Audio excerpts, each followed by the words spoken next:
سوال آیا ہے، میری بیوی 8 مہینے کے حمل سے ہے اور روزہ رکھنے سے میری بیوی کی طبیعت خراب ہو جاتی ہے، کیا وہ روزہ رکھ سکتی ہے یا چھوڑ دے بعد میں قضا کر لے؟ کیونکہ اس طرح میری بیوی اور میرے بچے دونوں کی جان کو خطرہ ہے۔ اور میری بیوی نے قرآن پاک کی آیت کا ترجمہ پڑھا ہے جو کچھ یوں ہے، اے ایمان والو، تم پر روزے فرض کر دیے گئے ہیں جس طرح تم سے پہلی امتوں پر فرض کیے گئے تھے۔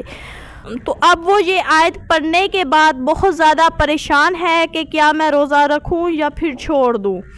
حاملہ اور دودھ پلانے والی عورت کو اگر روزہ رکھنے سے اپنی یا بچے کی جان کو نقصان پہنچنے یا بیمار ہو جانے کا اندیشہ ہو تو اسے چاہیے کہ وہ روزہ نہ رکھے، اسے اس بات کی اجازت ہے۔